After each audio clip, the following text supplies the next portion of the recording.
It's a time for more packages from China. Let's go.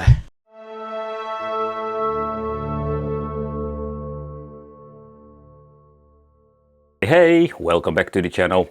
It's awesome that you're tuning in, because in this video we're going to be doing a chit chat about the Trimui brick. I've been seeing a lot of, let's say, video thumbnails. I didn't really watch a lot of videos because I wanted to check it out myself.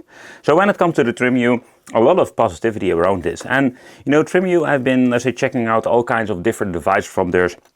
And some of them, like the Pro, are absolutely amazing in certain ways. So it comes with a 3.2-inch display, an RGB lighting effect, stereo speakers, and an extra L&R key. So it's kind of interesting. You can even mod the thing, so maybe that will be fun to do that in the future. I have the white version, and as you can see over here, we're having also a black color, and I think there's even like different shells out there now. However, let's take a close look inside of the box.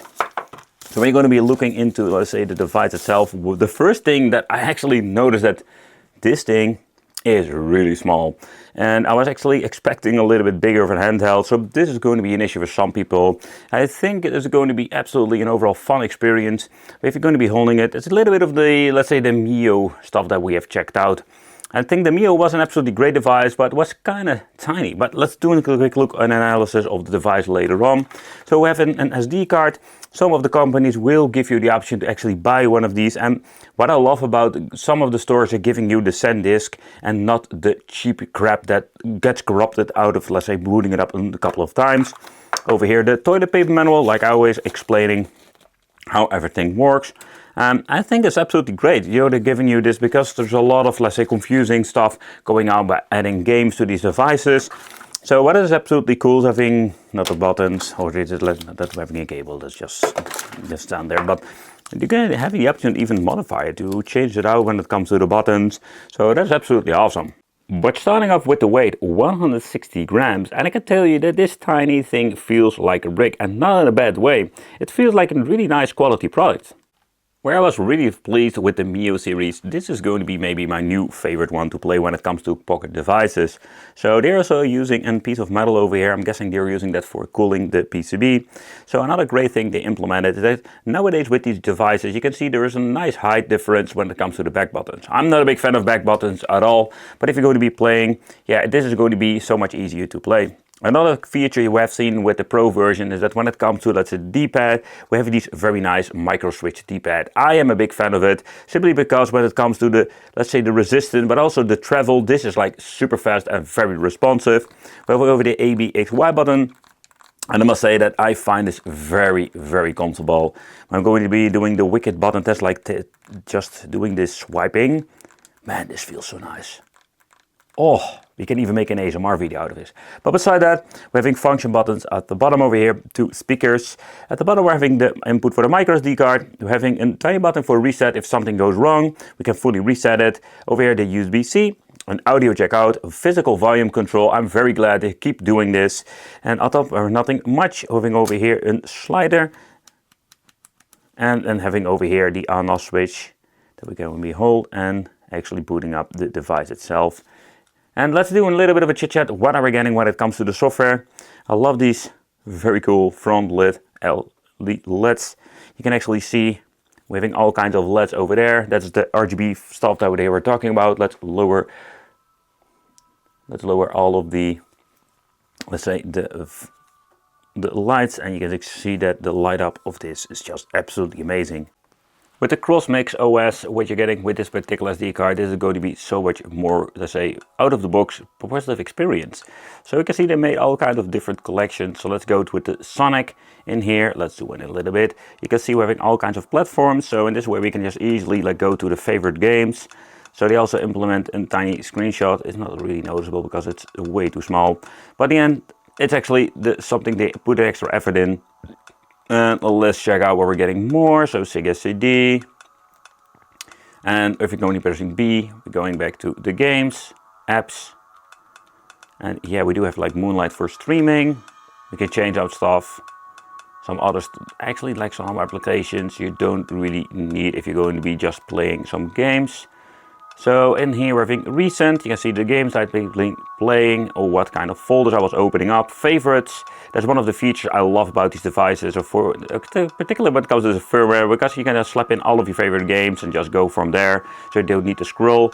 Having the platforms, and this is one of the more appealing things, we have 10 freaking pages of different, let's say, platforms like handhelds, consoles, and for me it's going to be all about the 8-bit, 60-bit stuff on this, but you can play even some Neo Geo if you want to. Having one big list, and you're pressing the button over here, we even have the option to search, and with the button I mean particularly the left one over here. So we can actually say, we're going to be searching for Sonic, because I love some Sonic. Okay, press start for enter. And that's it. Everything with Sonic in it, we can actually find it. You know, and that's one of the things that I find really convenient.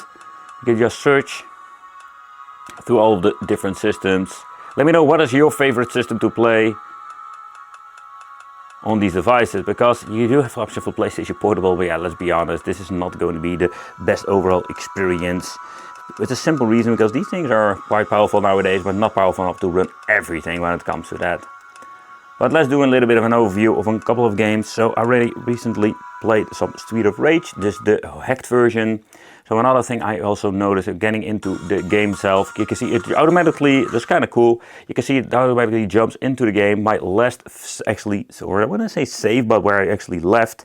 And that's one of the things I just find absolutely amazing. How about the audio? So what I love about it, I went for the front facing, let's say, speakers, and they're not like super loud. They overall sound quite nice when it comes to the mid and the high. There was no bass with these kind of speakers, but man, for me, this is just a really cool way to play. You know, so when it comes to the overall features, it's absolutely great. The D-pad, so part of me, I'm always like the big fan of the Sega Nomad, or do you say the Sega Nomad floating D-pad is also implemented when it comes to the, let's say, the other device of the Sega, but man, this D-pad with the micro switch click under is really comfortable. But nevertheless, when you're going to be playing some games on this device, it's going to be absolutely awesome. Yeah, and if you're going to be looking at all the other options, you have even advanced option, we're getting into RetroR if you want to, but also you can even go into messing around with it when it comes to the net play. So there's so much actually stuff you can do with this. But this particular collection is quite extended when it comes to that. So we're getting into the list like this. We can actually boot up a game that we're going to be doing later on again. But let's say some of them even have extra folders. Let's see if the ports also have this. Nope. Then I notice with the Sega over here that we're having the different like folders, translations, others. But also if you want to go to the hack, you have all kinds of different hacks that you can actually play. So that's kind of cool when it comes to that. And you know, let's see if we can even boot it up when it comes to the Sega Trilogy. So all kinds of very cool games you can play. Fairly easy. Oh yeah, that's an audio mod. Okay, that's indeed sounding better.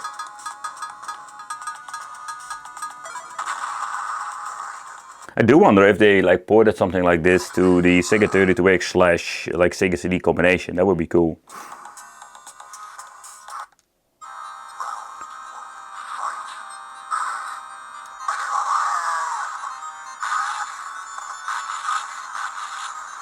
But when it comes to movement and powering, let's say doing the fighting moves, that's what I love about this D-pad too. Like for a fighting game it's great, but if you're going to be playing some old school games.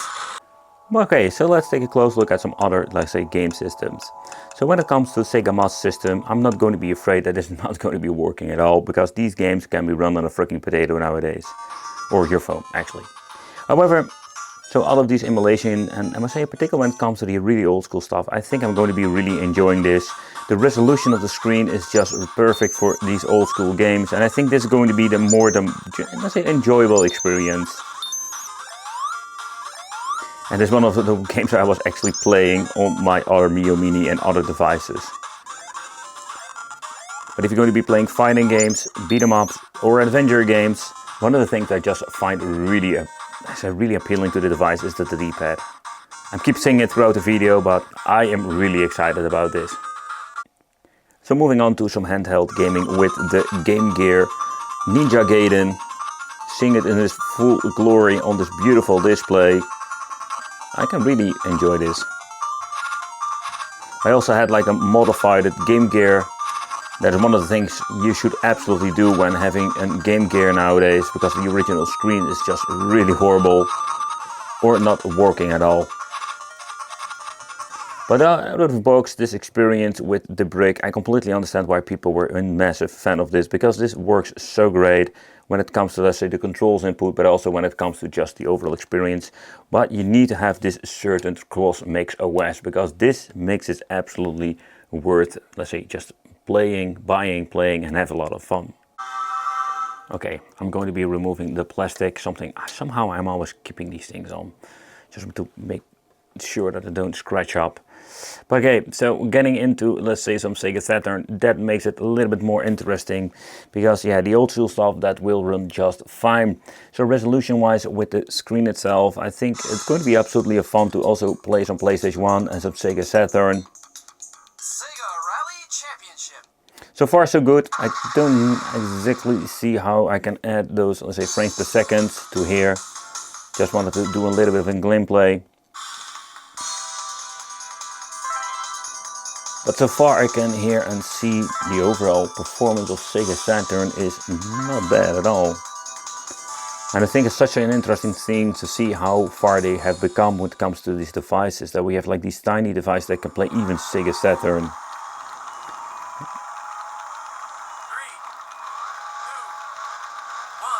1. So let's get in some gameplay.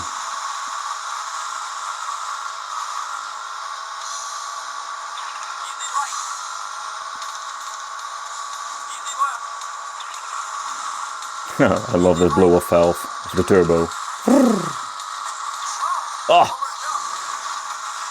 But playing this is so different.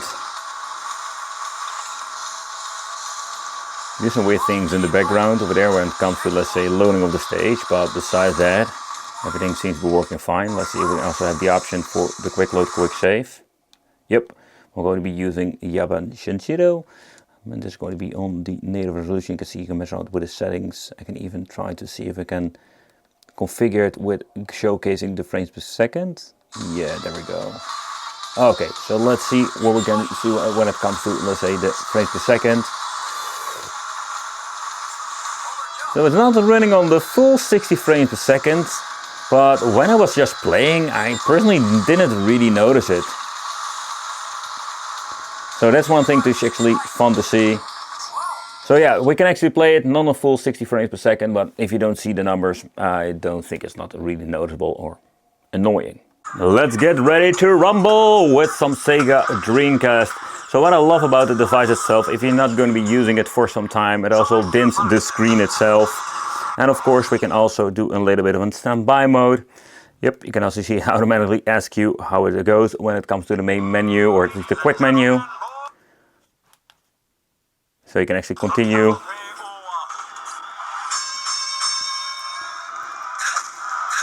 But it's also very cool that we have the rumble function that is going to be communicating with the emulator. So we do have a rumble function with this particular game system. But over emulation performance of the Dreamcast, that works just fine.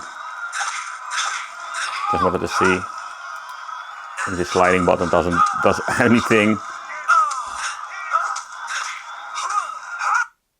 But what I like about this is that we can actually mess around with, let's say, the menu and just fairly easy go out of the game like that. But it took some time, because you can actually hear that the game was still running on the background. But let's see what is actually on here more. But so far I've been testing it out, all kinds of different Sega Dreamcast games. Seems to be working fine. I think it's kind of cool that the LEDs also turn in a different color when you're getting into a different emulator. You know, those tiny things, that makes absolutely a very cool difference. So out of the box, so far, Sega Dreamcast, Sega Saturn, it's playable and works quite good when it comes to that. do have like a massive difference in audio.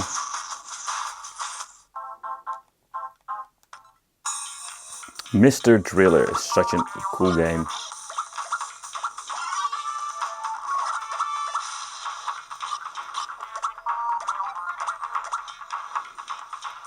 And I got squashed already. But I think what's interesting, if you're going to be playing these beautiful color games, you can just see how beautiful the display itself is. How about the arcade part? So we have the button over here for the menu itself, so special menu. Pressing select over here we can add credits, because that's the select. Let's see if we can actually boot up the game. There we go. Oh, this game is so brutal when it comes to the gameplay itself. But overall, when you're going to be looking at, let's say, playing some retro emulation, I think this is such a cool thing. For the simple reason that the screen is the perfect resolution for these old school games. And I'm very glad they went for this, let's say, overall, let's say, solutions nowadays. With the beautiful IPS panels. And emulation performance in here is no problem whatsoever. Somehow I should keep pressing to both buttons, but that's not, of course, not necessary. So where can we play all kinds of MAME games? I just want to do a quick look into some more demanding stuff, and that also runs perfectly. So I am going to be a massive fan of this D-pad. Particularly when it comes to, let's say, the micro switch underneath. It's very responsive. I do need to get used to it. For the simple reason of the form factor. Because the D-pad itself is quite high, but has like a very nice curve to it.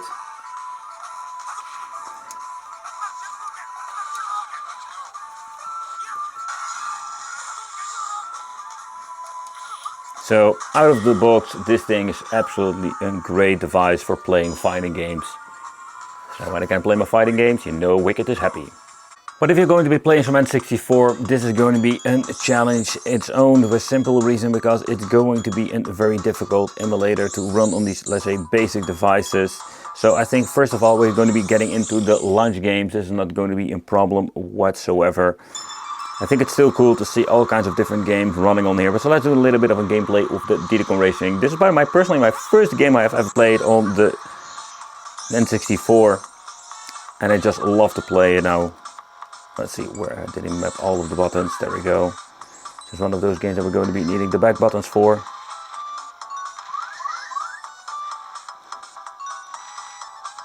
So far, so good. No problem there. Let's make a save and continue later on. Alright, and let's exit. Okay, that's a great example. So the menu or the title is completely messed up. Okay, you can see that it absolutely struggles, but let's get into the death race. Let's see how the game overall will work. It's a little bit messed up when it comes to the emulator. And this is exactly what I mean, you know. Okay, so we finally have this weird background has been removed. Let's take a close look at the frames per second. Ooh, that's a really weird thing going on in general. Hitting 60 frames per second, you can hear the audio is, yep, it's absolutely dipping. So yeah, I know it's great to see that we have N64 on this, but they should like filter everything out and just go for, let's say, the launch titles. They work great, or at least most of them. But if you're getting into the more demanding stuff, yeah, that will give a lot of problems like this. I find it really interesting to see that some of the emulators, where we do have an interesting resolution of the screen, that we do have a little bit of black borders around it to squeeze it in a certain form, or actually the resolution. Just want to do a quick little bit of gameplay. So an important thing is like we're going to be needing the D-pad being accurate, but of course not going to be a problem with this. So playing some old school N64 is going to be an issue with some of the games, but playing some arcade games, particularly when it comes to like the MAME, but also UGO in here, this is running just absolutely great.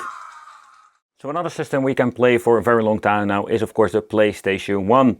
So PlayStation 1, I can still remember with the Open Dingus devices a couple of years ago that we had the option to play all kinds of different games, but also a lot of problems, lagging. But now a native resolution, we can just play these games without any problem whatsoever. I think it's absolutely cool. And I do wonder, do we have the net play? I think it would be cool to have like a net play with multiple devices. We can play together or against each other and just play this way. PlayStation 1 is such a cool device. Colin McRae Rally 2 though. I've been playing this game a lot on the PC back in the days, and local area network, having like 4 PCs hooked up and just playing against each other.